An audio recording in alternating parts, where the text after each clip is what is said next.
Is it okay if I lightly roast you? Lightly roast me for what? For being an hour and a half late to a change in schedule that you made? That's fair. Hey, Yes! The worst part is the reason is because I have friends in from out of town. So I'm fucking over so many people. Wait, well, when did you say you're going to hang out with them? Well, we'll be all right. No, I mean, if it's like, oh, yeah, it's going to be an hour record, I have no regrets on that. Actually, honestly, it might be. Oh, okay. Just because I don't know how many notes you have. I was watching a lot of wrestling.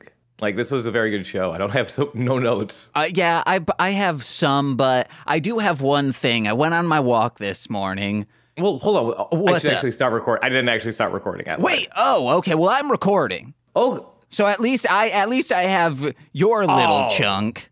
Okay, great. I am also now recording, even though I said I was going to record before. Oh my God. I know you came in with that hot, sweet energy of, hey man, I have a little something for our natural conversation, and I was gonna be like, oh, you mean you planned for our unplanned segment? And you were like, yeah. I'm like, cool. Me too. I also have something I wanted to bring into this. I have it in my notes. I have just a thing that happened to me this morning. What happened to you this morning? This morning, friend? I had to set an alarm this morning just to make sure that I was up in time to record at 10. Yep, I set an alarm that my body said, fuck you too. Man, it's starting to feel... Nicole will set an alarm for like 8:40, and my day can like start. I can eat when she wakes up and we eat together, watch Good Mythical Morning, whatever. And it just is very like, sweet. Why set an alarm if it's like an hour and a half later and I can finally shake you awake? It just, if you keep snoozing it, it's like, get it out of here. Just don't set the alarm. I mean, it is hard if you want to be a morning person. I'll say that as someone who desires to be a morning person. Oh, I thought you were going to say, I'm a night owl, baby. I got my little graduation cap and gown on. I am. I take 2 licks and then a big old nasty bite of a Tootsie Pop. I'm a night owl, baby. But like, no, but it will literally be like one bad night will kind of like mess with my entire sleep schedule. To the point where it's like, no, I like being up in the morning. I like the sun is out, but it's still cool because it hasn't reached its peak. You can wear a sweater for a little bit and then you can take it off and go, boy, howdy, it sure is warm. I like that. But like, it's something I have to fight for because I think I'm naturally a night owl. My body says night owl, but my mind says wakey, wakey, eggs and bakey. And it's constant war. Well, this morning, I put on a jacket, not quite a sweater. I love that. I still love that, though. Which I was like, oh, yeah, I probably shouldn't have wore this because it started raining, but I had an umbrella, so that's fine. But before it started raining, I was walking, and these birds from like a small courtyard of an apartment complex come out. And then I'm like, oh, okay. But they're like far ahead of me. But then as I swing my right leg, as you do with walking, I kicked a bird mid-flight. Technically, the bird flew into my leg, but I was like, all right. And I was James, flummoxed. And I had to like... You said it the first time. Don't make excuses. The bird flew into my leg. There was a magnet attached to one of my foot and then another magnet attached to the bird, and it was a law of attraction. We don't understand how they work. All I understand is that I accidentally kicked a bird this morning. James! It felt like if like I had dropped a softball and punted it, or I guess like what's like a racquetball ball. And I was like, sure. So I was flummoxed and I was like, I gotta remember this. So I started typing out on my Motorola Boost Mobile like phone. And then I was about to turn a corner and then this dog just like starts screaming at me. So I'm flummoxed already and I'm double flummoxed because I'm like, ah! And then the owner of the dog must have thought I'm deathly afraid of canine, but that wasn't it. So she was so apologetic, but I just kept walking. I was like, because the dog kept barking, I was like, I think this dog truly is going to eat me. I think the dog knew. Oh, that I kicked a bird? Yes, the dog was aware. I kicked it so hard. Actually, this was kind of a religious experience. How was it a religious experience, you kicking the bird? It evacuated its cloaca, so... Cloacaning. Yeah. You can't... All right, that is true. I don't want to get too wrapped up in our cult from last week. I ran across a quote I really liked, and I think you might like, so I also have a pre-planned segment for our natural conversation. Oh, can I guess the quote? Go ahead. I would encourage you to.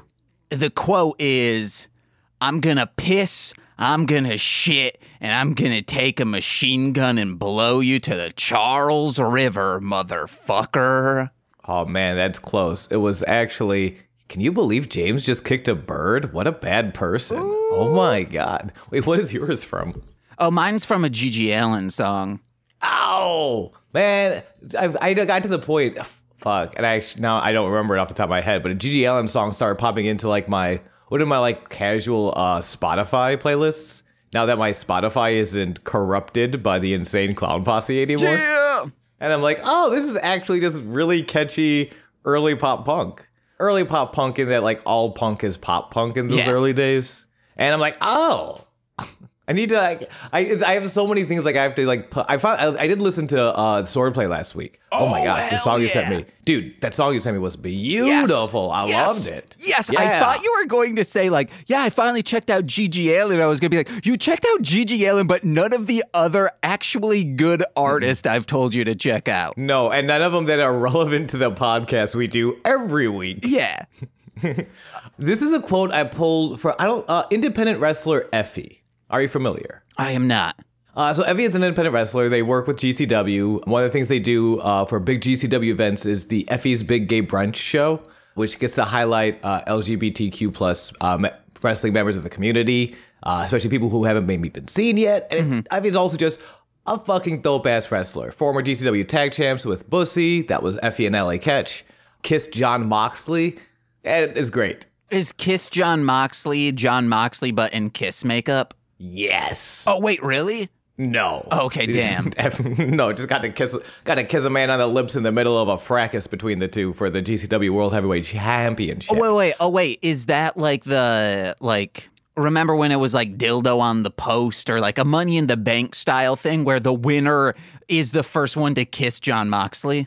No, it was a match between Effy and Jon Moxley. Oh, okay. I would compare it mostly to the Katana. And I think Sonya had a few of these fatalities from Mortal Kombat 2 and Mortal Kombat 3, where Sonya's be like, I'm going to blow you a little kiss, and then you're fucking dead. Ooh. Mortal Kombat. All right, it's not as important as I put too much emphasis on Kiss Jon Moxley. He's a pro wrestler. I do now want, like a Money in the Bank, it's Jon Moxley in a like deer hunting, like a deer tower. Is that what they call them? I think so. I know what you're talking about, though, one of those hunting towers you set up. Yeah, so it's in like one of the corners of the ring, and the goal, or I guess it should be in the middle, because if it's in the corner, you'll fall down. Don't make it so high. But the goal is, or maybe, hey, just at the top of the cage, Jon Moxley is sitting crisscross applesauce, just putting lip balm on the entire time, and then the first person to climb up be smooth and kiss Jon Moxley is the winner. I mean, if we do, we'll be gooing. Oh boy, if we do, I'm trying to think who just has like a great mullet. Who has like a great mullet? I'm thinking like Jeff Foxworthy. Because if we do Jeff Foxworthy in a hunting tent, climb up and kiss him, you could climb the mullet a la Rapunzel. Ooh. Remulletsel, if you will. I won't. I like this match. Okay, that's fair. Effy is important. Effy's also is a huge like proponent of independent wrestling and highlighting people who are making their way in the indies. Does it every week. Free plug segment for someone who's doing better than we are. Twitch.tv/Effy Lives, Monday Not Raw, is just watching a bunch of indie matches for wrestlers maybe you've not seen before, where you will become fast fans. And I love this. I just like this quote he had from this week's Monday Not Raw on the Twitch.tv/Effy Lives, where he talks about his favorite review system. His favorite reviewers are people who are just like, well, I had so much goddamn fun. Yeah. And then you go up to him, ask for it's like, well, what do you rate the match? Awesome. Yeah. And I don't know. I love that. I immediately thought of you and just like, yeah, that's absolutely not for like any sort of art. It's so easy to be like, I think I told you before how long I was just a snob. Yeah. And like a really unfun person to be around, kind of. Like that, when I review movies, those are my least favorite reviews for the podcast that I do are when we don't enjoy the movie. It happened a handful of times, surprising. Like, we went maybe 80 episodes of This Movie's Gay with me only disliking a single movie, and that's just because it was boring. It like nothing was happening, and it's just the one that I was like, I would not recommend this to anyone. Every single thing else, awesome, but I think maybe it's just the headspace I was in. There were some last movies we did, and Love Victor. Oh my God, was that? I was not into that show at that moment in time. I think it's 2 thumbs down. But Love, Simon I loved. And yeah, I was just going to say, it's this, like, you don't want to force yourself to like things, obviously. Mm-hmm. But I think I noticed once I sort of had this mentality of, am I like, once I sort of caught myself like, no, I'm disliking things because it's a part of my personality. Not saying that's what you were doing, but that's saying that's what I was doing for most of my high school career. And catching that it just really quickly becomes like, because I feel like 90% of the time it's either you might actually like this, you're just like looking for reasons to hate it, or it might just be like, hey, and I can kind of acknowledge that this isn't for me. Yeah, like that, but other people fucking love it, and I'm so happy they're having so much goddamn fun. Like that's David Lynch for me. Yeah, I will say, like, I don't get David Lynch. I mean. And I just don't enjoy his films. And people will be like, well, what have you seen? And I'll say, like, these 6 films of his that I've seen. And they're like, well, you need to watch this. I was like, I know I will not enjoy that. Yeah. I don't care that you would like it. I'm glad you like it. I understand why someone would like it, but it's not for me. Now, Stanley Kubrick, on the other hand, I think all of his shit is shit, so no one should enjoy it. You have been hoodwinked into thinking this man is some masterpiece. I will say, if you like Stanley Kubrick, I'm the same way. I was literally about to be like, and Stanley Kubrick is my David Lynch. And then you just kicked Stanley Kubrick like he was a bird, and my God. Like he was, I don't know, maybe a certain medical bird. Maybe like he was, I don't know, a doctor bird rapping Daniel Garcia to the ring this week. This is not the transition I should be doing. I should be transitioning into the podcast, Sweaty Times Pro Wrestling, which holy I will do shit. Soon. Wow. But it is 13 minutes. Birds. 13 minutes. Boom.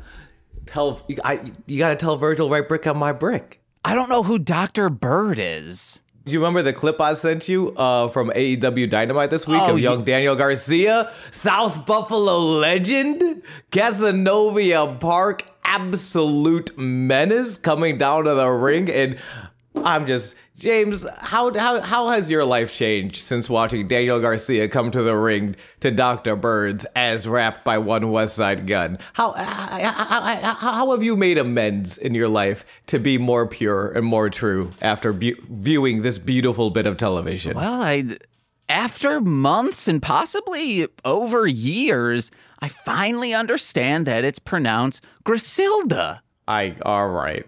This segment's over immediately. That's what I took away from it. Did I get it wrong again? This segment's over. Welcome to Sweaty Times Pro Wrestling. Did I get it wrong again? I don't know, actually. I always pronounce it Griselda. Oh, Griselda. Okay. Not Griseldia, as I used to call it. No, I know there's not a second I in there. Welcome to the podcast. This is a casual, chill little bit of a wrestling review. For newcomers, for oldcomers, we are talking about a Lucha Underground from the El Rey Network in association with AAA Wrestling. I am one of your hosts, and my name happens to be Sean. Hello. With me is yet another host. Hey guys, it's James, and you got newcomers, oldcomers. I'm a hefty comer, James. Mm-hmm. James only comes in hefty bags. And then he saves it for the Cloawakening. No, I save it to just pour into Chavo Guerrero's bags. Ooh, Chavo, you son of a bitch. I have to respect you, though, because you have earned the respect of one Vampiro last week. No, that was fake. You want to know what something that does earn respect? What does earn respect? But needs a little more the goddamn underground, Sean. Oh my gosh, are we in the underground pick of the week already? It's Unearth the Underground, but Sean, hip-hop isn't the only music underneath the streets. Oh, yep, the sounds of rats gnawing on jackhammers. Why am I trying to interrupt? This is your segment. Why am I trying to interject? We are discussing an album released October 8th, 2009 by True Panther Records. This week, it is Gay Singles by Hunx and His Punx. Oh, baby. Okay. Are you familiar? I'm familiar with none of the words you just said, and I'm like, to the point where I'm kind of shocked. I've heard nothing about what you just said. October? I've heard of Rocktober. Is that similar? Oh, fuck, man. I should have saved this shit I should just do in October just rock music. But it truly will be like, hey, guys, another release from Hunx and His Punx. That sounds reasonable. Or you could do like a really cool Toyotathon commercial you enjoyed. Yeah. Or I could do some ghetto metal. Okay. What the fuck is a hunk and a punk? Okay, background, Sean. In 2006, my sister was dating a real shitheel. We didn't know that at the time, but he eventually revealed the shit of him like every time Chavo opens his gym bag. Chavo, I swear to God, I pray on your downfall every night to my sweet bird anus god. Mm-hmm. Technically not an anus, it is everything. That's true. I don't understand it. I just pray to it. I don't understand it. But I went over to this Peter Steele-looking dude's slop house with my sister and my then girlfriend, Megan. I was 8th grade, probably? Yes. Coming from a small boombox among the trash was a band that instantly mesmerized me. It was James Bait, like the Mighty Boosh or Doom Asylum. It's like media that when I see it or I hear it, I say, geez, this was made for me. So from that miniature stereo, I heard this pseudo-rap music over Casio beats. It's songs like You Made Me Gay Girl, Cottonmouth BJ, and Burger Baby, with lyrics screaming things such as, I had a fantasy since I was 9 about blowing loads in a butt while loads are blowing in mine. Oh my gosh, that's amazing. That's a woman singing that as well. That's really, wow. That's a good bit of relatable media. Yeah. What is that from?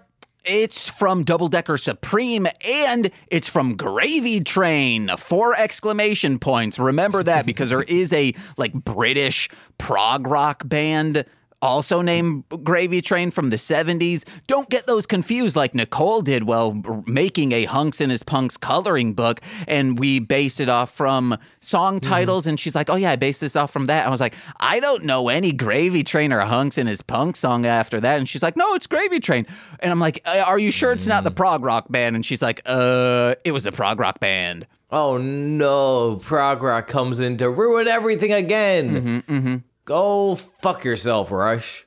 I didn't mean that. Oh my gosh, I'm so sorry, Rush. I love you guys so much. I am so sorry. I don't know what got into me. Hey, what are you doing, Sean? Getty Lee, I'm so sorry. Oh man, it's okay. Getty Lee, that does not sound sustainable. You want to get back to the underground? Yeah, see you guys. Wait, no, this is actually sustainable. Like my voice, you mean?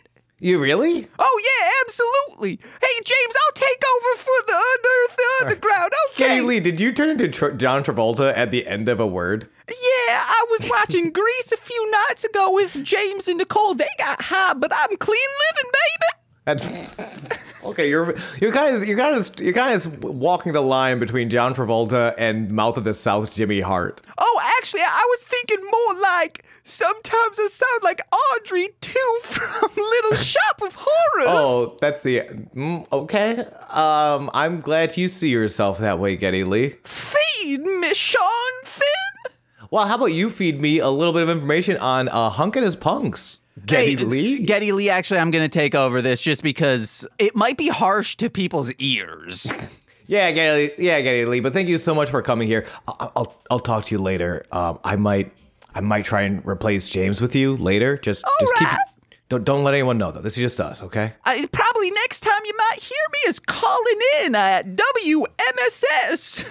Sounds great. The yearly shit they do. All right, James is looking at us. Getty, you gotta go. Getty, you gotta go. So back to Gravy what's up, Train. James, my friend and co-host partner. Hello. Hello. 2026, whatever the fuck that album's name. Onward Ho. Okay. 2052. Just do the fucking bit. Okay, Gravy Train is a queercore band from the Bay Area fronted by Chunks and, more importantly for this discussion, Hunx. Gravy Train, for the most part, is an acquired taste, minus their last album, All the Sweet Stuff, which has some, like, amazing bubblegum rock tunes laced with, you guessed it, smutty lyrics. Things like, strip for me. Oh, man, that also Club Situation's great. Solo J.O.'s a fucking amazing song. Check that album out. But get that out of here. Gravy Train is no more, but while I was looking into them years later, I stumbled upon Hunx's current projects, which was Hunx His Punx. I found this on YouTube and fell in love, Jonathan, specifically with today's record, Gay Singles, and the follow-up, Too Young to Be in Love. However, literally any of his albums I could have done for this, but Gay Singles has a more underground rawness to it, which is why I picked it over the many other projects. Hell yeah. Like, it's so good because every single one sounds different. They go for a different sound. It's good, like a subgenre of rock. Every album goes for a different sound? Mm-hmm. That's awesome. Like, Too Young to Be in Love is like 50s, like Grease type music. The third one, Street Punks, is just hardcore punk. Then Seth Bogart, his solo album, is this beautiful club dance. He has auto-tune on, but uses it so well. It's so fucking good. Oh, man. Oh, yeah. And then just a kind of singer-songwriter-esque, but with a backing band. Boys Who Don't Want to Be Boys, I think, is his most recent record. Okay. Cool. It's good. I like that. And it's so, I don't know, it's weird because there's something to be said about like, no, we found our sound and we stuck with it. And there's also something very impressive and aspirational to be like, no, I'm going to play with something different every time. It's something that I wonder if it's, I would never say it to anyone's face because it might be rude. But if it's something nice about like not being super well known, I don't have record label execs down my neck being like, no, you can't make, what's that? Neil album released a Young. No, Neil Young released an album. I think it was while he was trying to get out of his Warner Brothers deal. And he released a couple, I think Transformer Man was one of them, of just like really, we'll call it experimental Neil Young sounds, to the point where he gets sued because it doesn't sound enough like Neil Young. Hell yeah. Like, I'm doing what I can. I sound like me. I promise. But it's one of those things like, yeah, it's the early 80s. He's been doing Neil Young, singer-songwriter style for a long-ass time. He went electric, and instead of getting the Bob Dylan treatment, everyone was like, no, he's one of the greatest electric guitarists of all time. He's like, well, shit. How am I gonna weird everyone out? How am I gonna give him the old-fashioned Canadian freak out? And then I think he went synth. It was all synths. It was synths and like early industrial. Hell yeah. To the point where he got sued. But but there's something to be said about like, hey, I'm just known enough where I can make money. I'm doing what I love, and I get to experiment, and I get to grow, and that's what I love about Bright Eyes. Every single album has a distinct sound, so much so when you find like a compilation of B-sides, you can be like, oh, well, this one was going to be for that album, that one was recorded during this one, and so on. But if you're in a band, try to make sure one of your members is just an audio engineer and a producer, because I think that's why Bright Eyes is so successful at that. One of the members is their audio engineer and producer, so it's just his job to make it sound how they want the new record to sound. Yeah, and obviously if you are in a band and you've like all come together and you're like, and you realize, oh shit, none of us are audio producers or engineers, that's fine. just also recognize like, hey, maybe you're in a small enough city where like you have a small seed, you can get to know a local audio producer or engineer. Like me fuckers. Yeah, go hit up your boy James in the small town of Chicago. I'd love to produce an album for you. But quick side note, then this is the last side note, then we'll get into what's going on. Okay. The first time I went to Chicago, the city we currently live in, as an adult, I was with my ex and her friends who all wanted to go to the Magnificent Mile to shop at stores we had in our area, but just larger. I, on the other hand, wanted to go to comic book and record stores, so I made my way to Reckless Records in the Loop, which, hey, Nicole ended up working at Reckless, not that specific one, but still pretty cool. And I found these records. I found Too Young to Be in Love. I purchased that, and I'm pissed that I didn't also purchase at the same time Hairdresser Blues, which I was so close to doing that for this today, but I was like, no, gay singles, let's do it. Can I ask, what was your reaction to see? Because I'm assuming this was a couple years after first discovering them and kind of knowing about them. What was your reaction? Did you have any reaction to like seeing them in a record store, seeing them in the wild? Oh, I was elated because I didn't do online shopping, so I said, I saw it and I said, I need this. But the Hunx album was a solo project. So I didn't know if is this just some other person named Hunx, or is this the Hunx from the stuff I like? Also, it's Hunx, so of course it was. So I was gonna say, I'm Hunx, Hunx, unrelated. Yeah, so I didn't buy it at the time, but I got Too Young to Be in Love, and I've since purchased all the other records. Quick thing, and then we're gonna get back to it. Well, I remember when we were in high school, and my friend, and this is like years after In the Aeroplane Over the Sea came out, but nobody was playing Neutral Milk Hotel on the radio. As far as we could tell, nobody knew who this band was. So I remember walking to a coffee shop in South Buffalo, and that album was playing on the speakers, and my friend Steve losing his fucking mind. Hell yeah. In the sweetest way possible. Just, in Neutral Milk Hotel! It's Neutral Milk Hotel! I can't believe it! Oh my God! And I was like,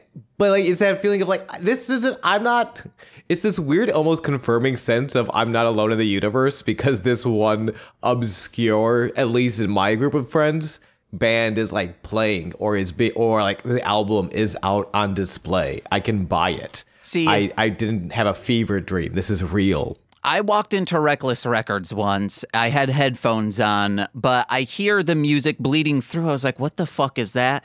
I take it. I was like, I walk up.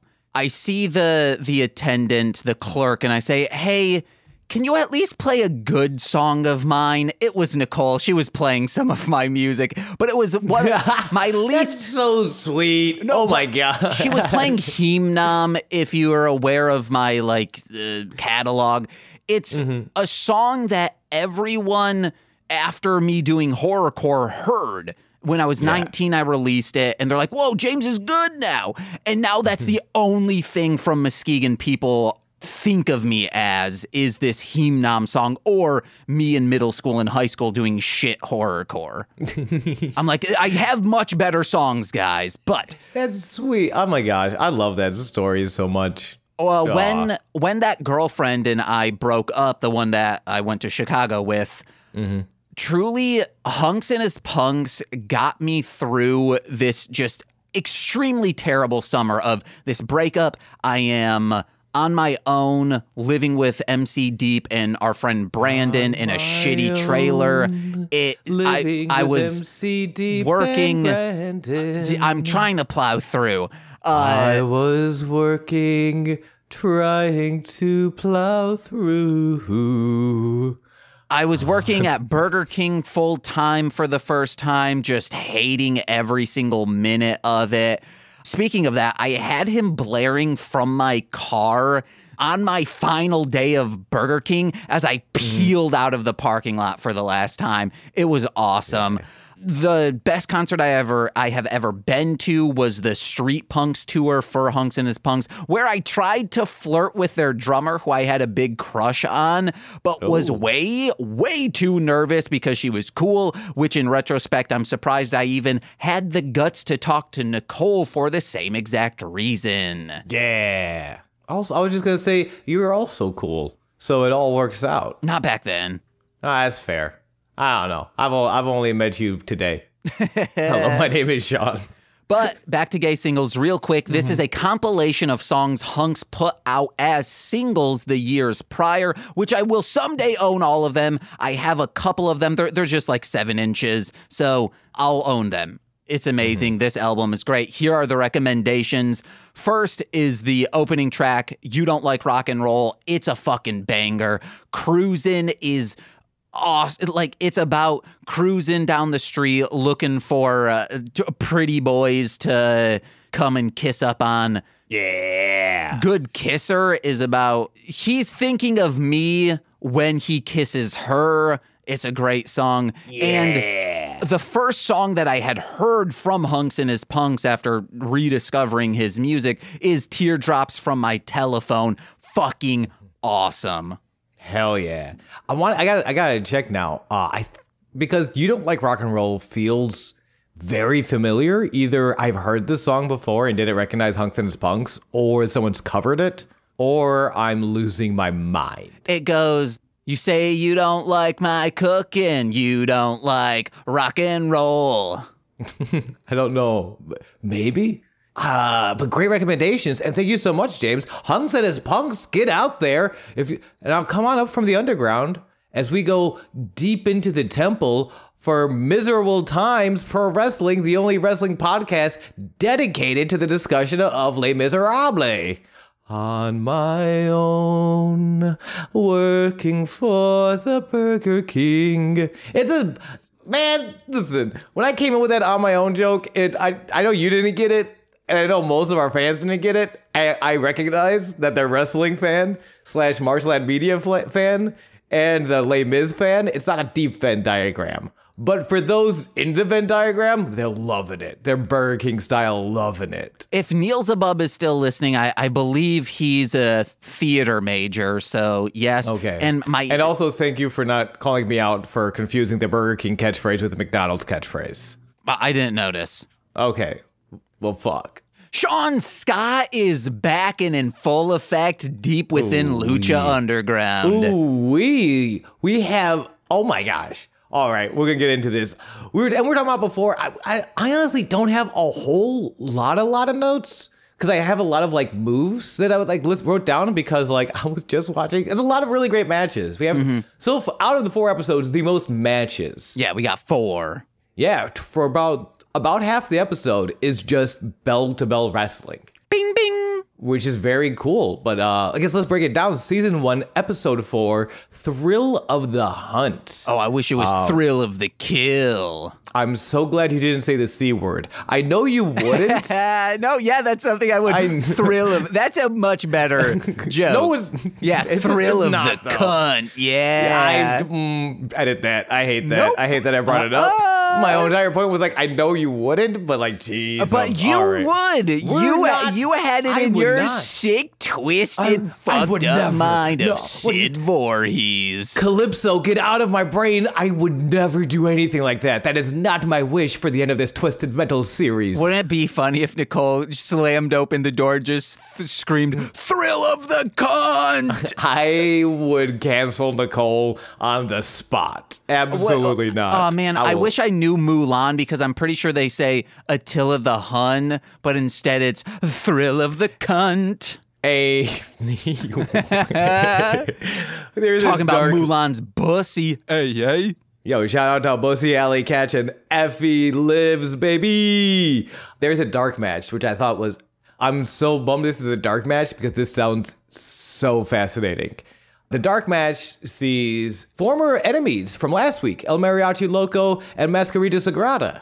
They fought, and now they are tag team partners, as well as a third man, El Americano, who also known as Ricky Mandel, also known as the white blonde dude that got his shit kicked in from Mil Muertes last week. Okay. They put him on a mask, they called him El Americano, and they defeated Cortez Castro and Mr. Cisco, who we will see later on tonight.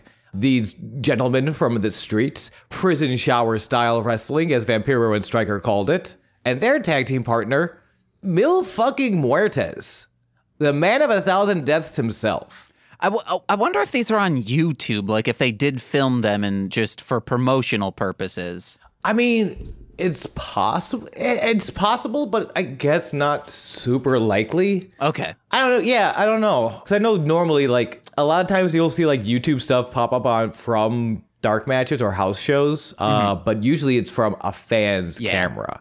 And that's the thing. And fans can get away with that a little more easily in, like, a big old arena. Oh, yeah. Not so much like in this small studio, especially the same studio they go to every week. So they probably have it figured out a little bit better. Yeah.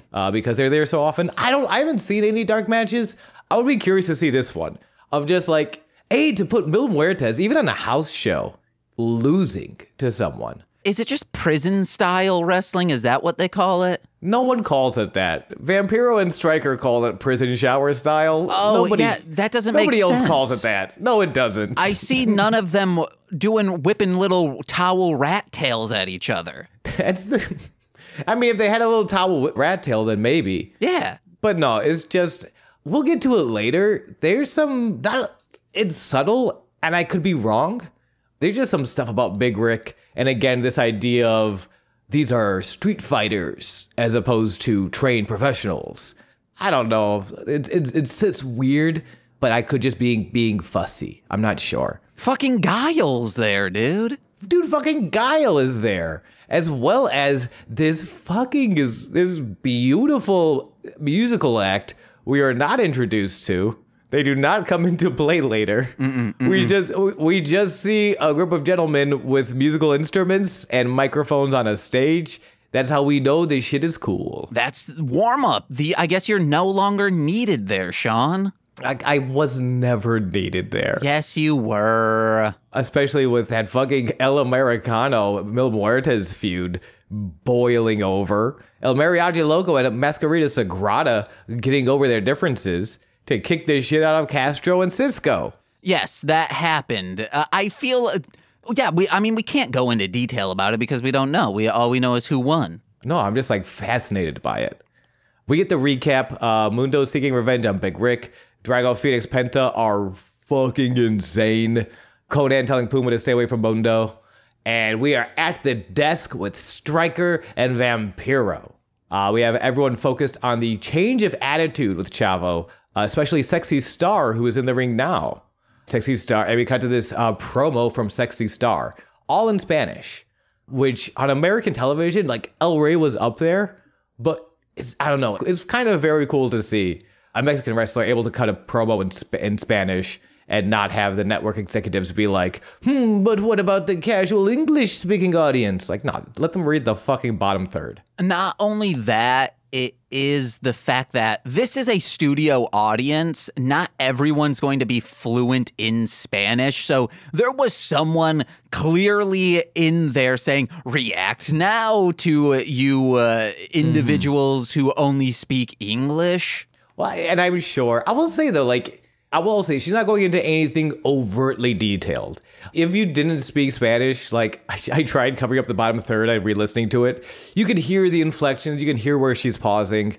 You can hear the frog jump into my throat and get lodged in there. Pardon me. But there are times when it's like, hey, boo and hey, cheer. Mm-hmm. Well, and also we've been presented, I wonder how many of these they film in a day. Because we've been presented so far that Sexy Star is clearly the very, very baby face. Yeah. As like the best. Sexy Star stood up for Masquerita Sagrada last week. Clearly, she's the best out of all of us. And so, like, that's the thing. So if they were filming a bunch in a single day, people will at least be like, well, I'm not going to boo the thing she's saying. She stood up for Masquerita. When she brings up Chavo Guerrero, boo. Well, because Chavo's a piece of shit. Chavo is a fucking walking magnet of bag shittage, and I fucking hate him. How dare you? She's here to end not the dynasty of Chavo. She says end the Guerrero dynasty. I will say, everything about it's fine. The promo is fine, right? It gets the point across. Chavo, you stupid coward. She tells him to keep that chair handy. It's the only way you can beat me. For what you did to Blue Demon, Masquerita Sagrada, and to me, I'm gonna kick your ass. And that's that last line. With these hands of a true queen, I will finish the Guerrero dynasty. With the hands of a true queen. I have no. If I had the hands of a true queen, I feel like I would just waste them on fucking Fortnite or some bullshit. She does not waste the hands she has been given of a true queen. She will finish the Guerrero dynasty with them. I can get you at the hands of a queen. A true queen? Yes, a true queen. They just got on the market. Okay. I'm going to have to go overseas, do some finagling, do some slicing. Just know I'm a smart buyer. If they are not true queen hands, I will know and I will be perturbed. I don't know if Sean knows or doesn't know that Queen Elizabeth II died. What happened? Okay, all right. We gotta get into this first, man. Also, not only could have a chair handy, Chavo Guerrero, but he could also take one of those ska guitars and smash him over the head, El Kabong style. Ooh, El Kabong, baby. Speaking of which, real quick, I was like, has there ever been an El Kabong movie that we could do on straight to Patreon? There is not. But I found out that Baba Louie is the origin of, which is his sidekick. Yeah. I remember. But I feel like we've touched on it because he's come up enough. El Kabong in those early like Discovery Hanna-Barbera like shorts, Kabong was my man. Oh hell yeah! That Quick Draw McGraw was my dude. Yeah, I think to this day, if you sat me down like, hey, out of the that Hanna-Barbera crew, not necessarily including like the individual like one-offs, like I don't count Scooby-Doo necessarily with those with like Snagglepuss and Quick Draw. The individuals who were packaged with either the Yogi Bear show or the Huckleberry Hound show. Yes. Quick Draw, what is to this day my fucking guy. So if you ask me, oh, you know who Baba Louie? I fucking know who Baba Louie is. I guess a producer on the Howard Stern show was talking about how he buys animation cells and misspoke and said Baba Booey, and that is instead of Baba Louie, that's the origin of Baba Booey. Oh my God, we are journalism entertainment. This is a huge get. What a scoop. That's fascinating. I love that. Also, real quick, Nicole and I will go into Sean's chat on Twitch. Don't you fucking dare tell these people to go to twitch.tv/GooseVK. Don't you dare suggest to these fine people they should come into my chat and start Baba Booeying me with the best of them. Yeah, I will never forgive them. It's also cool, like, I believe Nicole has, like, said normal things, like, in a long, drawn-out sentence, and then at the end throws in a Baba Booey to make you say it. I hate it, because I fall for it every time. You got Baba Booeyed by the best of them, bitch. I get Baba Booeyed by you and Nicole, and it's Baba bullying. But no, it's not. It's not. I love you guys. In this Sexy Star versus Ivelisse. Ivelisse walks out with a microphone, and she's like, she's walking, she's talking, she's doing the Aaron Sorkin special. Ivelisse, we remember from last week, tagging with Son of Havoc to take on Sexy Star, and at the time, a babyface Chavo Guerrero. 2 weeks ago, excuse me. And I knew immediately that she was going to lose and Sexy Star was going to win because she starts disrespecting a luchador's mask. Yeah. She also says, "You're so sad, wah." Which I'm like, okay. You know what? Good point. As I wrote it down, I did not like it. As I said it out loud, I'm okay with, "You're so sad, wah." That's what you get for messing with someone tougher than you. You think you can hang with the boys? You are not the baddest luchadora here. You hide that ugly face with that ugly mask. And she's getting physical. She's getting under her face. She's tugging at the mask. She's pie facing. She's being a real genuine piece of turd. She's practically pissing at her boots. She is pissing inside of Sexy Star's boots because Ivelisse is a very smooth wrestler. And she can wrestle you accurately out of your boots without you even realizing it. Before your toes even get cold. I was thinking she was still wearing and somehow was peeing inside the boot. Maybe. Probably both. She's that good. She's wearing the boots and she's not wearing the boots at the same time. You want to know what she did? She's so accurate, she was able to, with a catheter, siphon pee from her urethra into Sexy Star's urethra, and that it filled up so much when she pulled the catheter out, it just spilled all out and it went into Sexy Star's own boots. Absolutely, because she's a skilled surgeon, like a doctor, much like another doctor. Dr. Birds, boom, boom, boom, boom, boom. Tell Virgil right brick on my brick. I should have watched this. Tell Virgil right brick on my brick. Okay, anyway, they have a match. Yes, and Matt, so this is one of those cases where they're saying, yes, we have women who can wrestle and they are as good as the men, but we will still objectify them. Yeah, also... But not objectify the men, you have to. You absolutely have to objectify men, that's true. I viscerally agree with that. If you do, you need to do both or none, that's what I was saying. Also, I don't know, maybe I watched too much wrestling and I'm too much of a nerd. This match felt off to me. I don't know how you felt about watching it. Yeah. There is either a lack of chemistry, and we talked about like kind of what we learned about Sexy Star later. She at a AAA event legitimately tried to break Rosemary's arm in an armbar after Rosemary taps, the match is over, and not in a cool angle. Like, no, she's trying. It's pretty clear she tried to break this woman's arm. Yeah, there was also, my guess was, if you're filming 5 of these a day and this is now your 4th match of the day, it feels like there wasn't a lot of prep that could be had, because I could have swore there was a 4 count. That ended up not being like, it's like, oh, it's only 2. There were things like that I was like, oh no. And Sexy Star, I believe her arm was bleeding from possibly going into a turnbuckle. Oh, I missed that. So maybe, but it's weird. Like, I don't like this, and maybe, I don't know, maybe the edits kind of fucked them. Maybe the edits saved them. But I was watching the match and I had to like go check and like see when Sexy Star actually started wrestling. Because there were a few, and I don't know, maybe I'm a big old Ivelisse fanboy. I think the thing that clicked for me is that it felt like there was a lack of cooperation. It really is chemistry. During the match, Ivelisse, by the way, cut that brutal promo in English on how your match sucks and you're dumb and I hate you. Clearly not a good person, but is very much getting cheered. Dueling chants, I should say. Sexy Star and Ivelisse. And then this weird, like, it's not like Stone Cold Steve Austin where you're like, oh, they have a point. I do hate my boss. Like, no, it's like, she's arguably a bad person, but the smoother wrestler here, where Sexy Star is getting like it feels like is kind of like fighting her. It feels like, it looks like she's in her own mind too much, where Ivelisse is like, even if they didn't have time to prep, both are over, at this point, either over 10 years or approaching 10 years, probably have called matches on the fly before. Whoa. Wait, so I can be a couples therapist because Nicole and I have been in a successful relationship going on 9 to 10 years. Well, you would have to be couples therapying for 9 to 10 years. Being in a relationship, nope. I could be a professional wrestler and calling matches on the fly for 9 to 10 years if I've been a professional wrestler calling matches on the fly for 9 to 10 years. I couldn't be a successful professional wrestler if I was a dude that used to do bum fights for 9 to 10 years. I think you could. And then said well, that's true. I'm talented.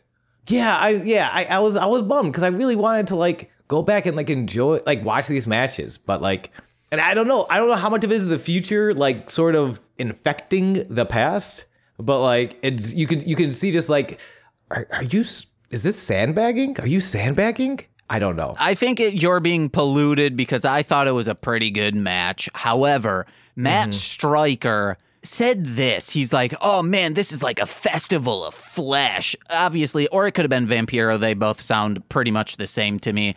Yeah, it's pretty gross. However, I wrote down, just say it's a carnival. That's what a carnival is, a festival of the flesh. However, 2 matches later, what does they say? They say, oh, this is a carnival.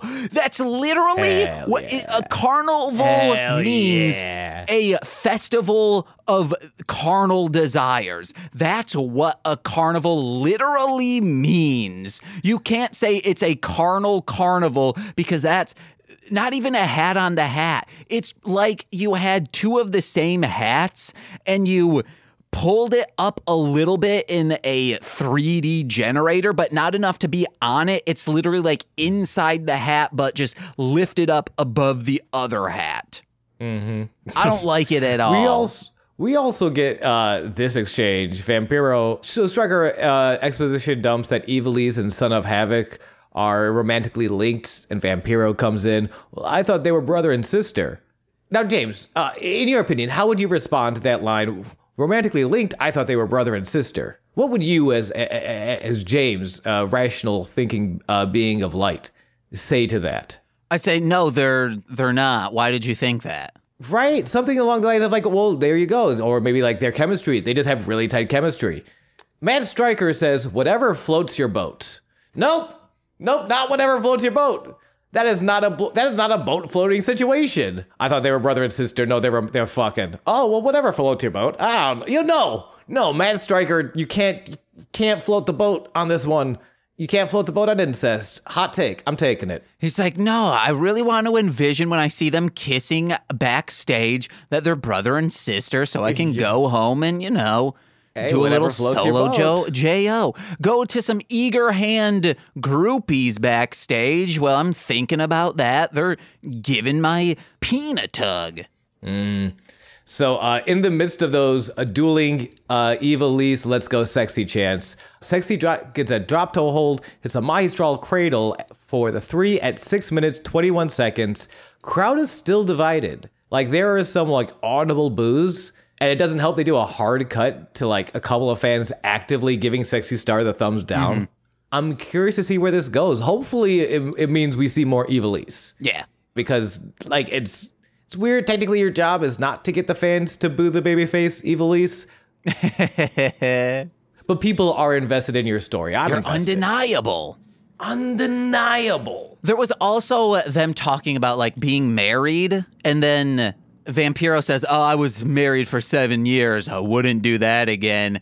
And to string it back to BattleBots a little bit, just for a quick anecdote. It's all BattleBots. There is, I think it was Sana Waiachi said, like, oh yeah, my bot's meaner than my ex-wife. I was like, wow, that is so stupid. So That's later terrible. on, Nicole's like, holy shit, James, on their team t-shirts, it says Sana Waiachi underneath in quotes, meaner than my ex-wife. Wow. And we have, Okay. Nicole has a rule now that I'm not allowed to buy her t-shirts for her birthday or Christmas because I buy her a lot. And she's like, I have enough t-shirts to last me like 3 months without doing any laundry because of you buying. They're cool t-shirts, like a Little Caesars t-shirt. That's pretty dope. But wait, so you buy Nicole interesting t-shirts? Yeah, I do, bitch. Hell yeah, baby. So, whoop, whoop.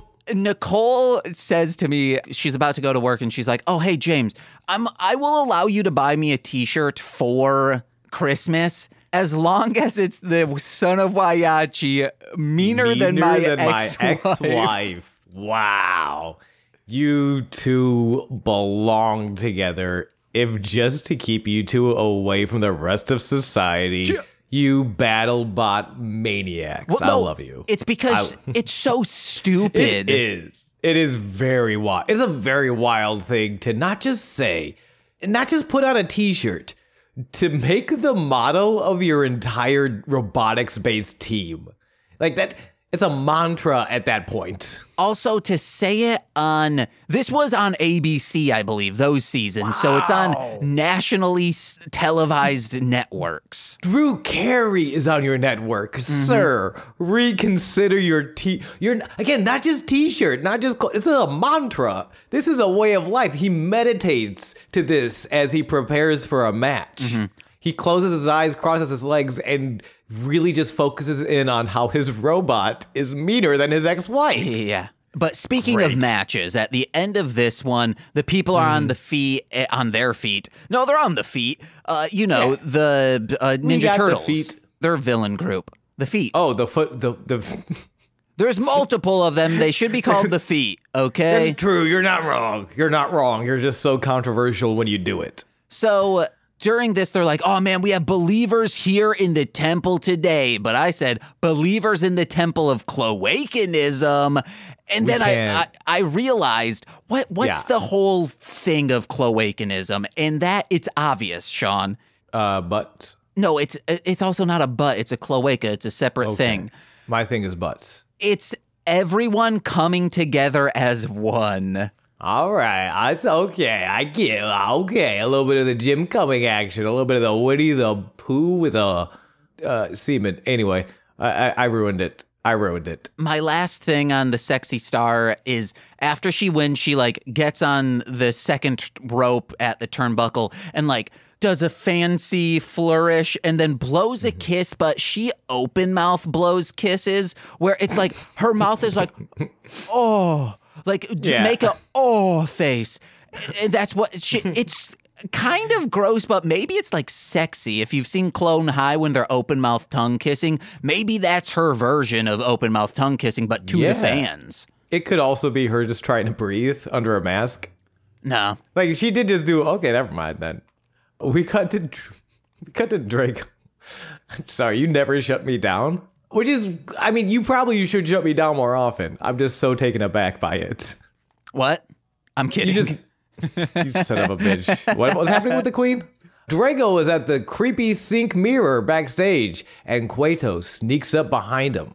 James, what do you first thoughts on? I don't believe we've seen this particular, not a bathroom. There is nothing else in here that indicates a bathroom other than a sink and a mirror. I'm fine with it. It's a washroom. It's a powder room. It's a powder. Okay, it's a powder room. A water closet. I was so confused without there being a pooping seat. I'm like, what do you do back here? But Drago has to wash up his face. I'm okay with it. Again, it's the one thing I really do love about this show is just how everything, all the backstage segments fit together. Mm-hmm. Like it looks like a studio show, and the temple is deep and it's weird and it's creepy and I love it. But Cueto comes up to Drago, says, "You didn't lose, but you didn't win. You left me feeling unsatisfied." Because true, Pentagon Jr. got pinned last week. Drago was not involved in the finish. And Cueto kind of keeps harping on, you could be the best. I have no idea. For all I know, I could be wasting my time. And I don't like wasting my time. I forgot why I wrote down hates wasting time. And I was like, I'm so glad you brought that up. Hey, I got you, baby. So Cueto is booking Drago in a prove yourself match. Prove to me that, like Conan said, you are one of the greatest luchadors to come from AAA.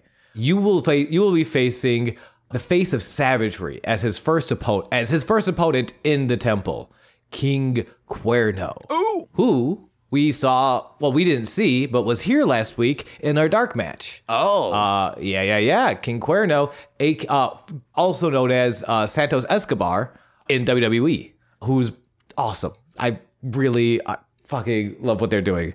Someday I'm going to have half the muscles as King Horn. Dude, we're gonna get to him. Also, Drago spits out some black goop, sucks it back in like that little kid from Big Daddy, and then Cueto licks and slicks his eyebrows. The performer portraying Dario Cueto might be the greatest scumbag of all time. Like, he is truly Snidely Whiplash levels of just like absolute scumbaggery. Mm-hmm.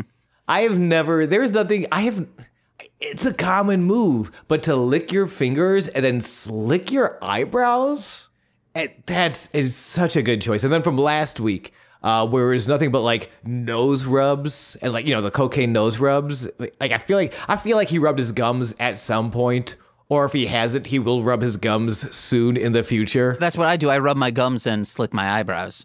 Well, yeah, but you are a known scumbag. I also will spit on a tiny comb and use that to brush my eyebrows out. And it makes that freak sound effect. I also have an eyelash crimper. It actually crimps the eyebrows, like what you're thinking of crimping hair. I'm not misusing the term. It is a crimper.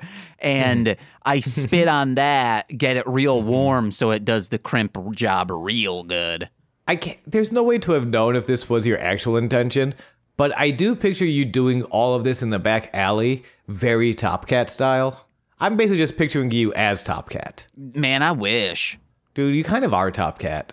I do find trash and sell it online, so yeah. I was going to say, with the amount of televisions probably in your office right now, you're kind of Top Cat. Yeah, I have 5 right now. Oh, no, yeah, I have 5 unused ones. Yeah, very Top Cat, baby. 7 Live total. that life. You're my fucking inspiration. Listen, I'm a quick draw McGraw guy. That doesn't mean I'm not bringing a Top Cat sign to the show. You feel what I'm saying? TC.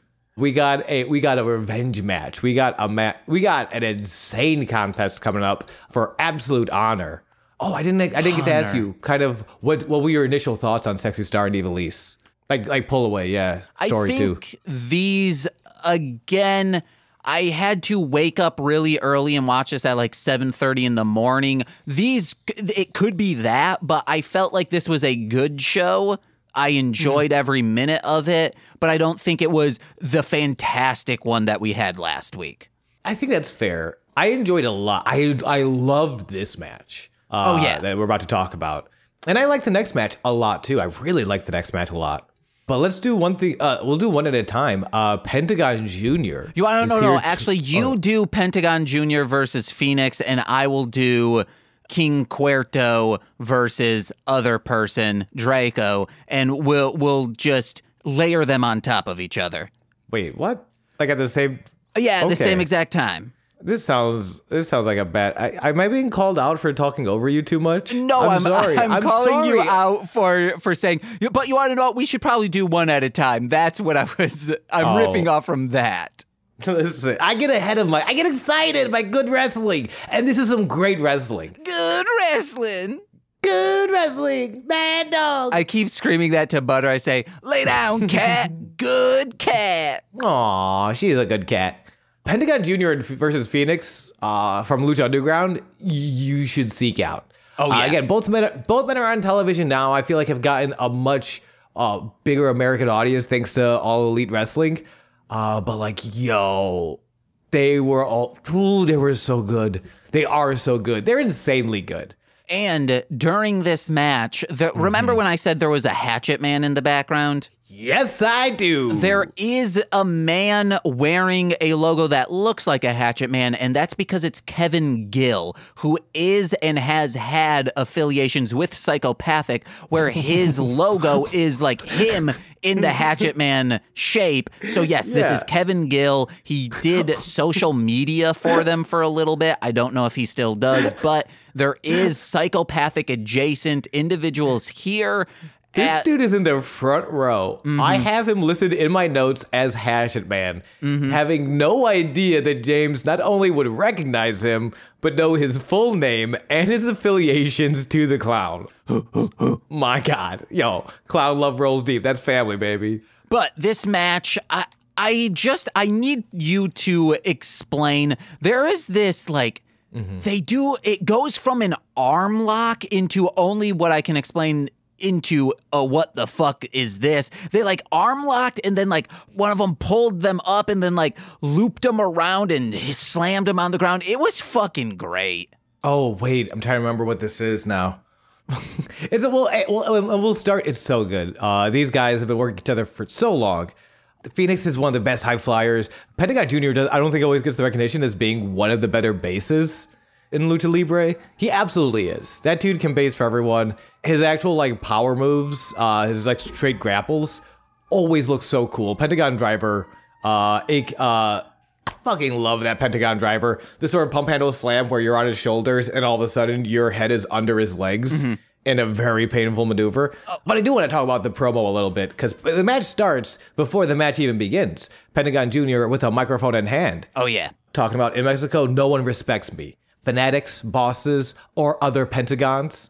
Pentagon, of course, being a famous mask. He is, I don't remember which Pentagon he is. Can I comment on that real quick? Please. I showed Nicole the match from last week, the triple threat match, because this shit's dope. I wanted to watch it again. I'm so scared because Nicole is so much cooler than either of us. Nicole, when it's it's Draco, Phoenix, Pentagon Jr. She starts laughing. She's like, what the fuck name is Pentagon Jr.? I was like, he's not the first Pentagon. Yes, I explained it that way. And she's like, oh, okay, then yeah, okay. I just thought his hey, my name's Junior, but I'm going to add Pentagon on it. Or, hey, my name's Pentagon, I'm adding June. That's my name. That'd be amazing if he started with Junior. Yeah. And it's just everyone's going to think I'm a little kid.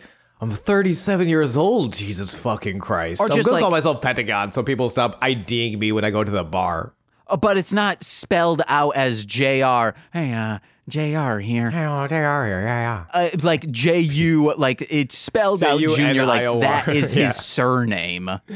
Oh my gosh. No, he's the inspiration for that popular Arnold Schwarzenegger, Danny DeVito vehicle. Twins. Yeah, but it's this whole thing of like no one's giving him respect except for Cueto. Cueto's the first person to actually give him any form of respect. So he's kind of owed to Cueto. And it's this weird, like, I feel like I think it's the first time in Lucha Underground where we have a villain, but with relatable origins. Like, you shouldn't put your lot in with Dario Cueto. That dude licks his fingers to touch his eyebrows. He's a scumbag. But like, I get it. If like everyone's been shitting on you your whole life, and someone not only respects you, but gives you a bunch of money to do this thing you love, this thing you've been working at so long and so hard, and you've gotten undeniably good, but everyone's been just like trashing you. Oh boy, don't I know that feeling? Like it hurts. Like it's like, oh, I want you to be a good guy. I want you to see the light and kick Dario in his slicked eyebrow gooch. But like it hurt. It breaks my heart in the best ways. I like this. I like this promo a lot. We also get the catchphrase used to this day, the Cero Miedo, the zero fear, and it's fucking cool as hell, dude. It's like one of my favorite chants. I think he must have been at Freelance, Logan Square Auditorium. Because I remember screaming that shit until my mouth fell off. Ew. And it was awesome. No, it was great. I loved it. Dude, Cero Miedo, fucking zero fear. I was screaming it till my throat prolapsed. Yes. That's what it means to be cloakened. When your throat prolapses from screaming zero fear. Which I do love. I remember when they won the AEW tag titles, a few years, Lucha Brothers. They talk. Someone asked him like, "Well, what does zero fear means?" And it just in the sweetest way possible, just like it means you have zero fear, and we can go out there and do anything. We're not the biggest guys. We're not the toughest guys. We may not be the best on paper, but we go out there and we give it everything we can, and we can win. We know we can win because we go out there with that mentality, zero fear. You put it all out there, and I'm like, these are the best fathers I've ever had. Television dads, 10 out of 10. Fucking Lucha Brothers. Pentagon Jr., get away from Dario Cueto. You're a good guy deep down. I know it. But he wants to avenge his loss for Phoenix from last week. So we have this match. And then Phoenix comes out, says nothing, just poses, takes off the cape. And yeah, there are so many beautiful, like the arm drag you talked about, literally from the start. And I love this. This is something I don't see a lot of American wrestling. I don't know. Maybe it is more in Lucha Libre, or maybe it's just because these two know each other so well. But they go into lockup, like they put their hands around each other's necks, try to get a headlock or something, and they literally bounce off of each other. Mm-hmm. There is so much energy, so much crackling Dragon Ball Z style lightning that they bounce off each other when they get too close, magnet style. Our last match is a Dragon Ball Z World Tournament match. Like that's when I'm like, they've crossed the line into anime here, and I loved it. But dude, wrestling is so anime. For this, they started like slapping each other's chests, and it's easy to forget how good Penta. I said it last time. I'll say it again. Pentagon Jr. has some incredible chops. Vampiro, because Matt Striker's like, oh, how's that feel? You've been in the ring doing that. And Vampiro says, oh, man, it knocks the wind out of you. It hurts your feet like squatting over a duffel bag. Fucking Chavo, you piece of shit. You're not on this episode. It doesn't mean I don't know you exist. But it hurts so good in that case. For true. I love Phoenix, the twisting tope con giro, great Sasuke style from Phoenix. That was when he clears, without touching the rope at all, he clears the top rope and sort of hits this moonsault on the opponent on the outside. Great Sasuke famously does it. Phoenix does it so smooth. We also have the springboard leg drop. Vampiro references Kobashi, and I love that. I love Vampiro going into that nerd shit so hard, and he does it so lovingly too. Like, it's this weird, like, every now and again where it's like, oh, we have to be edgy and talk about fucking Festival of the Flesh. And I'm like, no, but you can also just, like, call out these Kobashi spots and reference wrestling from the day and bring in, or talk about Masquerita Sagrada and talk about Antonio and the contributions of the Mini Estrella division. And I love when he does that. Yeah. I hate when he does that weird Jerry Lawler, titties are cool, right? I'm hip. I fucking hate that. But I love this nerd shit. Man, I can't wait till end of the month we see Vampiro on the silver screen. Stoked. Very stoked. Stokely Hathaway even. For real, guys. Patreon.com/MLM pod. We will be doing that for straight to Patreon. So last week we talked about the double springboard. If you remember, when he grabs he uses the opponent's hand like a knuckle lock. I got so excited I ran out of breath. And then he bounces on the ropes. His feet land. He bounces on the top rope to land on the second rope. Phoenix does this, and then bounce back on the top rope to do an arm drag.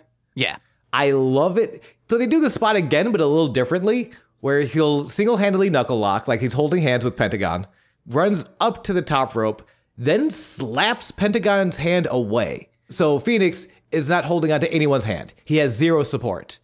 Then he fucking does it again. Double springboard to drop kick. Unassisted. Just no hands, no one supporting him. Just, I'm fucking great. I can bounce on these ropes like they're a trampoline, but a very thin margin of error trampoline. It's insane. You keep glossing over the coolest spot on this, which is Pentagon Jr. he's climbing up the ropes to do a nice spot on Phoenix. And Phoenix just says, fuck this. He's on the second rope, and Phoenix just jumps up and roundhouse kicks Pentagon Jr. in the temple, and smashes down. It's fucking cool. How did he get that much leverage from that high up and that low? It's insane. I also have that spot listed. Just standing from the mat to the fucking, and like, how that's not a short distance to jump that high and hit an enziguri. Like, not just like a random, like, kind of soft kick. No, he gets a full on roundhouse side of the head style leaping kick from the ground. Phoenix is amazing. Yeah. I'm so glad we're watching this right now. They just got crowned trios champions along with Pac, and I love that for them. I still really want to see Phoenix as AEW World Champ before his time is done in that company. Phoenix needs more singles titles. That dude's either of them, really. But Phoenix, man, oh my God. Also before the time of the company is done. Very true. I mean, I don't know. We'll be all right. He'll be fine. Phoenix is going to go somewhere that they're going to give him all the belts and give him kisses every day. Pentagon's has Kiss this a lung Phoenix blower. match. Oh my God. From the corner. True. I pay tickets for that. I love that he just like the way, and he'll do this spot every now and again when Phoenix runs into the corner. Pentagon whoops over him, hits him with a lung blower, gets the two. Pentagon's Death to You / Pentadriver / Made in Japan. Every time I see that pump handle driver, fucking scares the shit out of that. And the wheelbarrow driver, where it's weird. Pentagon sort of puts himself into like a wheelbarrow race where you give someone your legs and you walk on your hands. Yeah. So some wrestlers will do that to themselves. Rey Mysterio famously would give his opponent his legs to sort of wheelbarrow him. And then when he goes up in the air, grabs his head, goes into a bulldog. Pentagon Jr. does that, but when he goes into the air, he doesn't grab the head. He folds his body down, goes through his opponent's legs. Yeah. So his opponent just lands on their fucking face, and I hate it, and I love it. It looks so painful. It's good. It's so good. Yeah, I have on the tope, that's when we get the first shot of Kevin Gills. Yeah, Kevin Gill. Kevin Gill is loving this match. He's like, crowd's insanely over on this match. Like, this is... For everything I had against, the last match, I, take it all away. This match is amazing. This match is so good. Are we just on the second match? Well, I'm at the finish right now. Slap fight on the top rope. I mean, we need to start churning through some stuff. I know. I will say, this is the match I had the most notes on, which makes sense. They're brothers. Yeah. They've wrestled each other for a long time. They know a lot of really cool shit they'll do to each other. They've known each other for a while. Yeah, Sean. A minute. Yeah. Like last episode, you're like, yeah, they have some chemistry. Yeah, they've been brothers. Fight before Phoenix, you son of a bitch, hits a Spanish fly for the 1, 2, 3, 7 minutes, 56 seconds. This match is amazing. And then we go into the King Cuerno intro package, where he explains to us what you call savage, I call survival. What you call evil, I call a way of life. You call me predator, I call you prey. And all the time he's trading, he's chopping wood.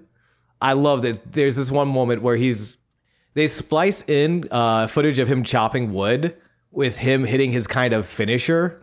It looks like sort of like a Death Valley driver into a Falcon Arrow. And like as his axe is coming down the wood, his opponent is coming down on the mat, and I fucking love it. He's also running through the woods and just real, where you go hiking, I take a jog. I like King Cuerno. I'm excited for him. Same. And man, throw a cape on someone and they're probably going to look cool. Capes are the shit. And don't even get me started on the deer head. Did Lobo Fuerte have a cape in Los Luchadores? Guys, let me know if you remember anything about that show. I don't think he did. That's why that show didn't get picked up for more seasons. They needed a cape on at least Maria Valentine. I had a mouthful of water, but I agreed. We have the third match. We have Drago versus King Cuerno. Striker compares Drago to Guar. I had that down. Concur. Yeah. I concur. Drago looks great. He loves spitting black goop out of his mouth and then sucking it back up. At some point, that shit's gonna freak me out. Right now, it's so cool. But at some point, I'm gonna be like, oh no, ew. No, I do believe it's just a fishing lure. Wait, what? It reminds me of, you can get fishing lures that are like gummy texture. Yeah. It's probably something along that lines. It's probably just a gummy thing that is very floppy. And when it's in your mouth, it will get saliva on it to look sheen. So he takes it out, flaps it around like it's his tongue, then slurps it back up. And then probably, we don't see it, like they cut. He spits it out, puts it off to the side. Oh, that's fucking brilliant. Oh my gosh. Because it never leaves a residue, but it looks goopy as hell. Damn, dude. Drago's a genius. Vampiro we kind of get a breakdown of exactly King Cuerno. Cuerno means horn. And they're not talking about the antlers on his head. They're talking about what's in his package. Nah, dude is horny for hunting. I'm so glad they set that up because he does not wrestle like a traditional luchador. Mm-hmm. He is the hunter. He's an immovable object. I think it's like a scissor throw or whatever when someone puts their legs on someone's like neck and throws them. Head scissors, also known as like Hurricane Rana, Frankensteiner, Tijeras. Drago does that to King Cuerno and nothing. He does not multiple move. times. The story of the Tijeras is actually one of my favorite of the whole night. Like I love the Pentagon Jr. Phoenix match, but specifically the story of Drago, who is a fast, high-flying, technical luchador. He is looking to hit these head scissors. He's looking to hit these crossbodies, to pick up the pace of the match at a speed where he can function and do all sorts of crazy shit. King Cuerno's different from Mil Muertes, where Mil Muertes is an immovable, powerful force who can't, like, who's just pure power. Yeah. King Cuerno, very strong, very big, but has this, it's weird because he does bring a technique, but his technique is all mat-based, right? It's all like, almost like Olympic-style wrestling with a little bit of like Brazilian Jiu-Jitsu, BJJ stuff in there. I thought you were going to say Beavis and Butthead. With a little bit of Beavis and Butthead in there. Looking for titties, baby. And fire. But like it's so cool to see, and it's so different from what we've seen so far. Like we really haven't had a real pure mat technician. You know, we've had lucha libre in the high flying sense and style. We've had street fights. We've had prison shower style, and then we've had like pure power style. But we haven't had this powerful mat technician style. And I love that King Cuerno, and it makes sense for him to be this single-minded hunter, this like, no, I'm going for these A to B style moves. Yeah. Where like I'm not being flashy. Of course I'm not gonna flip for that tiaras. It's the first move of the match. Like you haven't weakened me enough at all to hit this tiaras. You take that lore out of your mouth before I fucking suplex it out of you. And I really fucking love Cuerno. I don't know. He's a piece of shit and I love him. Yeah, he's like, he's putting laces from his glove on Drago's face. And it's like, that's not doing anything. He has a mask on. Wait, what are you talking about? That's his face. Mask, huh? Oh, wait. That's... Wait, you think that was a mask? That's his mask. In this, they are not saying that that's not canonical that he has a dragon face. Yeah, no that's the power of masked wrestling. The mask becomes you. Okay. So when King Cuerno rakes his laces of his wrist guard against the forehead of Drago. Okay, it's thick-hided scales. It's not going to do anything. I mean, yeah, but you have to start somewhere. I'm constantly rubbing like laces on a crocodile I see hanging around. Nothing's happening. Whatever floats your boat. That's how you use that phrase, Matt Stryker, you fucking perv. Cuerno also no-sells a Maestral Cradle, which is another spot I love, where like Drago's getting ready to all like wrap him up and go for the pin, and he's just like, nope, comes back, fucking clotheslines the shit out of Drago. I feel like I enjoyed the spots of Pentagon and Phoenix more. But like just the story, I fucking love this. I love this story. I love this match so much. It's good. Who wins? Yeah. How? Well, I want to get to a little bit because I want to get the third tiaras, right? First tiaras, he doesn't even move. He head scissors, Drago flips, and Cuerno doesn't leave his feet. He goes for a second one, same thing happens. By the third one, Drago's starting to get some kicks in. He's landing these strikes. Cuerno's tired. He's finally getting worn down. He's underestimating Drago to the point where King Cuerno, to escape some of Drago's offense, throws a referee down. Drago runs and hit the ropes. He throws the referee down. He goes to the floor. He's like, okay, please stop running at me. Drago says, fuck that shit. Uses the referee as a launch pad to finally land the head scissors tiaras. Like that's how he hits it. He does on the third attempt. He finally hits a tiaras. Thanks to Cuerno's own cheating, backfiring against him. And it's so fucking cool. He follows that up with a tope con gyro. Drago takes his eyes off opponent. Though that's the thing. Drago keeps taking his eyes off opponent, and Cuerno doesn't take his eyes off the opponent. He keeps going. He keeps shooting. He's singularly focused, except for one moment. For one moment, King Cuerno flexes his muscles, looking big and strong and trying to hype himself up.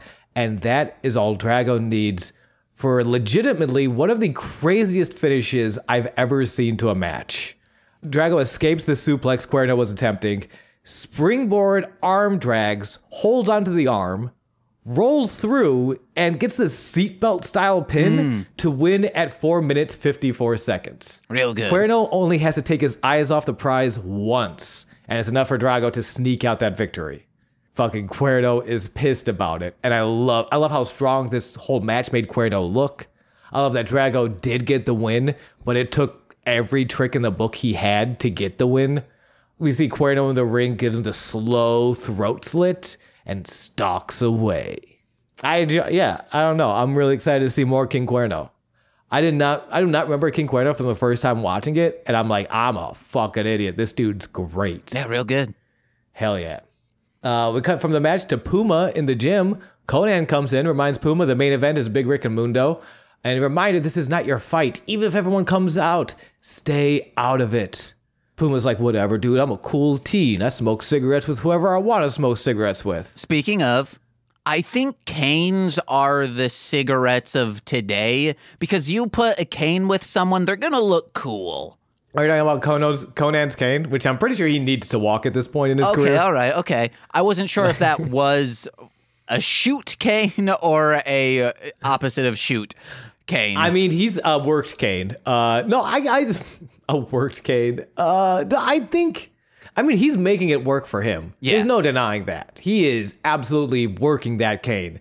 but I do think he needs it to walk. We watched this movie called Now and Then. It's starring Christina Ricci. I love Now and Then. I remember that movie. Oh, okay, hell yeah. And Demi Moore, you see them present day, and then you see a flashback of them as kids in the 70s, and Demi Moore's smoking a cigarette, and I'm like, fuck yeah, she's so cool. Yeah, man. I fucking get cancer for Demi Moore every day. Yeah. Demi Moore, call me back, baby. Big Ryck versus Johnny Mundo. I have a feeling Demi Moore is never going to call me back now. Big Ryck versus Johnny Mundo is our main event. And is Big Ryck going to wrestle this whole match with a cigar in his mouth? That's my dude. Sean, someday I'll have a quarter of the muscles Big Ryck has. Big Ryck is huge. Ezekiel from the WWE is kind of a bummer to know he doesn't like really continue wrestling for too much longer. He decides it's not for him, which is again a shame. Like, he's a great looking dude. He looks safe. I haven't wrestled him, but he looks really good here. He looks good. He looks like he listens to the partners well. He's great cooperation. Can make you look like $1 million. Can also hit you with some beautiful power moves. I really like Big Ryck here. Mundo makes his enigmatic entrance with his lioness locks flowing in the wind. Big Ryck with those fuck off eyes the entire time. I love these two. I have a new name for Johnny Mundo. Oh, okay. It's Johnny Longlegs, like a daddy long legs. Ooh, okay, because he is our daddy and because those legs do the work. And they also say, hey, he's got them long legs going all over the place.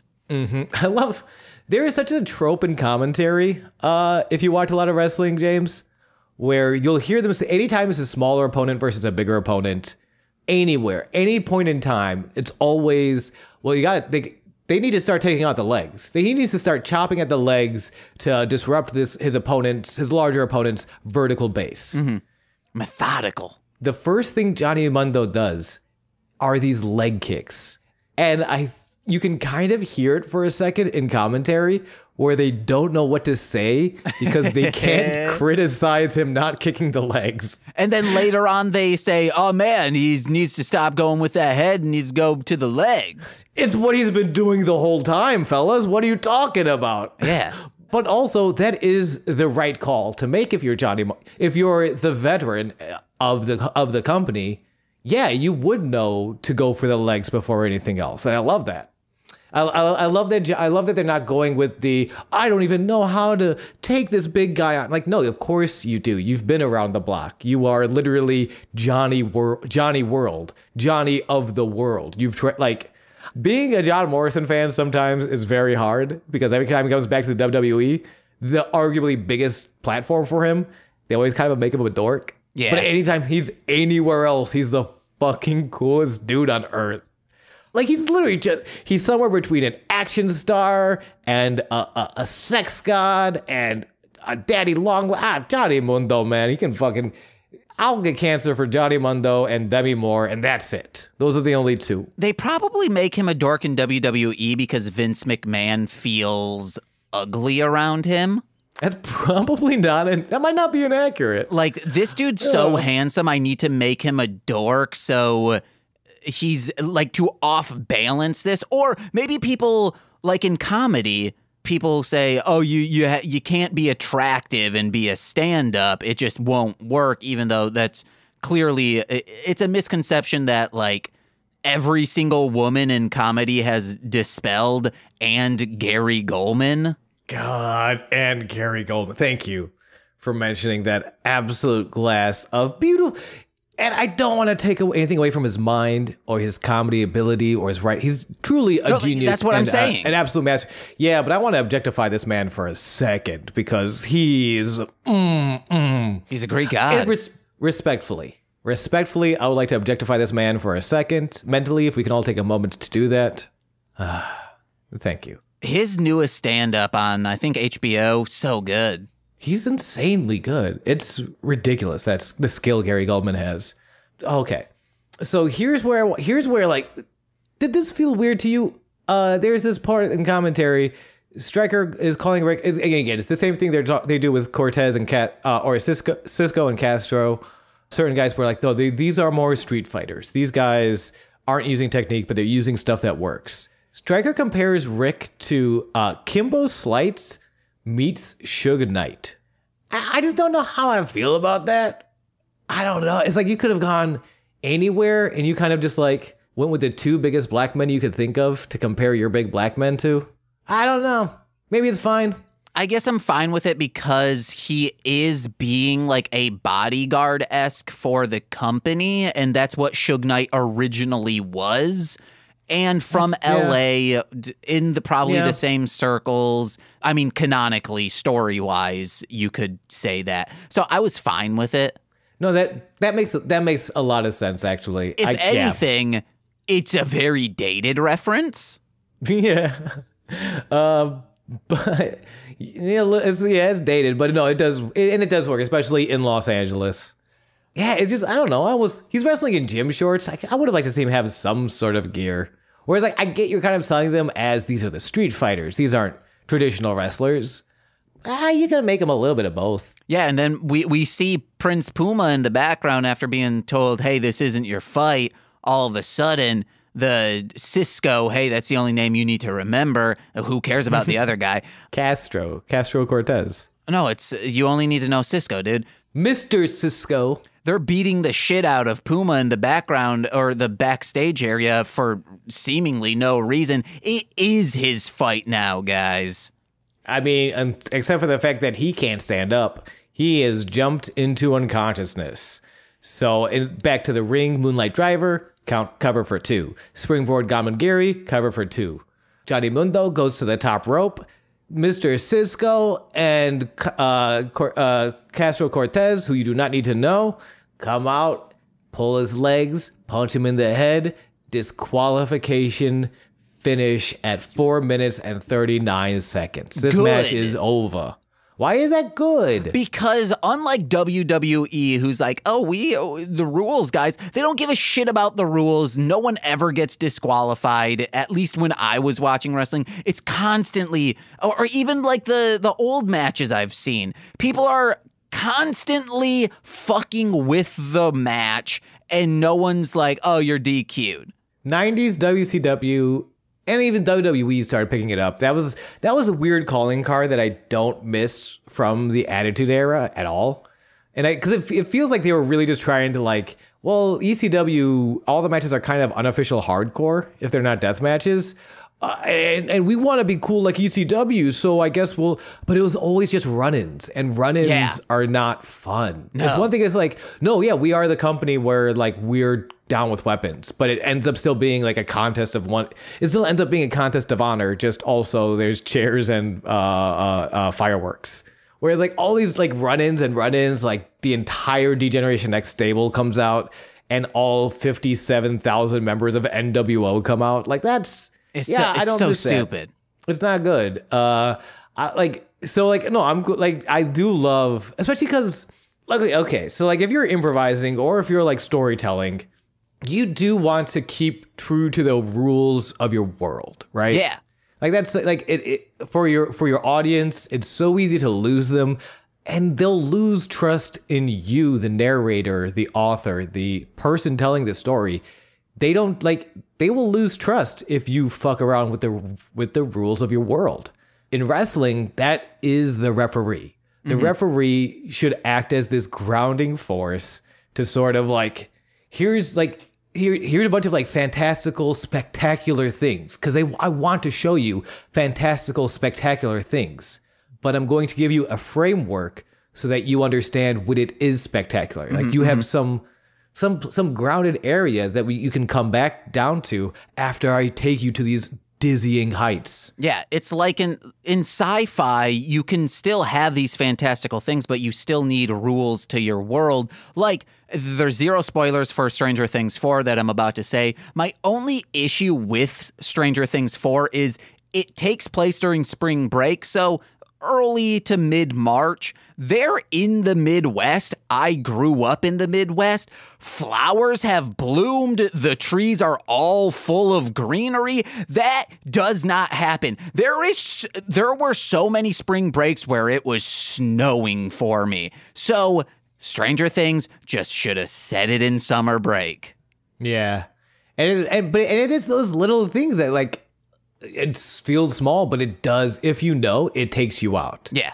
And the weird thing about like wrestling is like you can tell immediately, like even if you've never watched a day of wrestling in your life, if you're sitting there going like that, he probably shouldn't be allowed to do it. Isn't that against the rules? Like without seeing a day of wrestling in your life, you inherently know like, hey, that's an unfair advantage. That should be cheating. And if you don't like acknowledge that, if you don't like play to that, it oddly calls your fans kind of stupid, whether you realize it is or not, by breaking your own rules, by kind of like, yeah, you can do anything.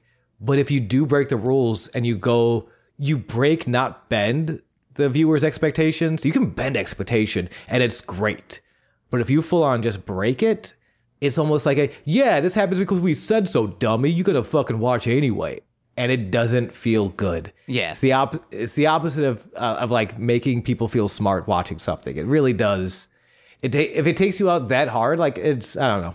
So it is a good disqualification. I agree. But they then took me out of it further, how this then follows up. Johnny Mundo, everyone's in the ring and he's like holding his own until he's not. He gets beat up and then they go out of the ring, the three dudes, and they pull up a table. And I was like, this is corny. Them pulling a table out from underneath the ring during this, like, showmanship of sport. That's what Lucha Underground seems to have been showing us this entire time. Them pulling out a single table to put him through after already beating the shit out of him felt corny, felt like it shouldn't have been here. And that was the only part of this episode that I was like, ugh, why did they include that? Interesting.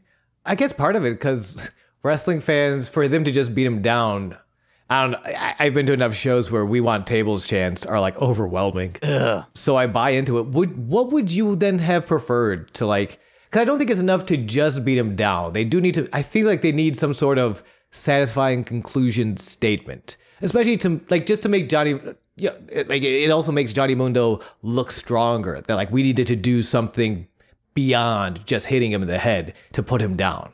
In Marvel Ultimate Alliance games like that. Of course I do. When you each like do a special move and it like gives you a bonus and like additional shit happens. Mm-hmm.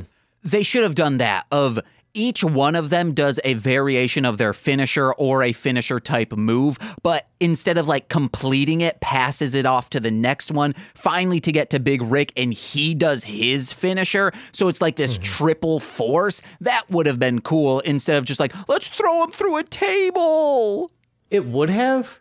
I don't think the three competitors, I don't think the three men, and I mean this absolutely respectfully because I can't do any of it. But I think at that time in their careers, they might not have had the experience to do something that smooth. That's like a really hard, because that's like a pretty hard thing to do, to go my finisher into your finisher and make it look like one smooth move. That's very difficult. To like do something that like, instead of having him drop on the ground, it like stuns him of, what's that thing where I think it was like the code breaker where you push your knees up into their chin. Yeah, and you kind of fall backwards or you pull their chin. Yeah. It could have been that, and then even if it goes back and you stumble and then someone just uppercuts you and then stumbles into Big Ryck, he does his finisher. Something like that. That's how I would have booked the show. And that's the name of our podcast. No, how James books the show. I respectfully disagree because I fucking love a good table spot. Could they have used maybe a different table or like a pre-set up table so they didn't have to go under the ring to set one up? Maybe.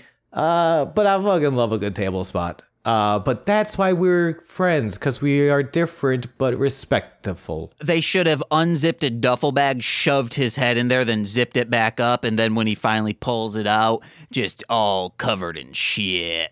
That's true. They should have fucking pulled a Chavo Guerrero. How dare you do what you did to Blow Damon Jr.? How dare you do what you did to Masquerade Sagrada? How dare you wrap up this episode of Sweaty Times Pro Wrestling? Oh my God. Thank you so much for listening, everybody. Make sure you go check out twitch.tv/GooseVK for a GooseVK full time.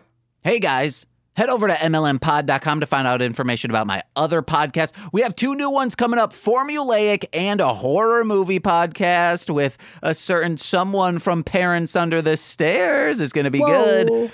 And then head over to Spotify, wherever you listen to music. Check out Marshland Monster. Throw it on playlists. I'm trying to get as many listeners every single day, so let's do it.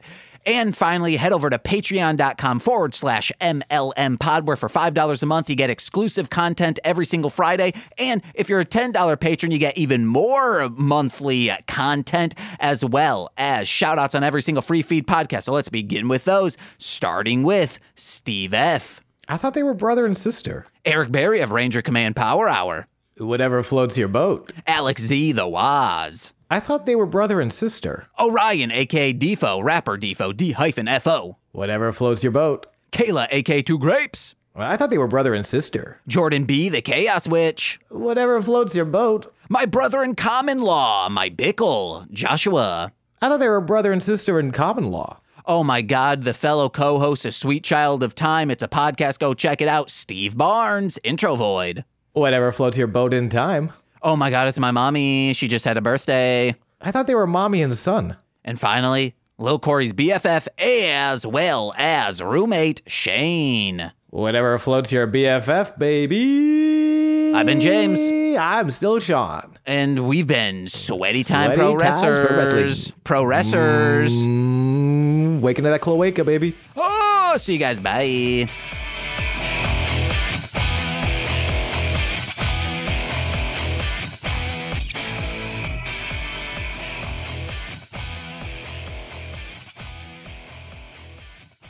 Oh, yeah.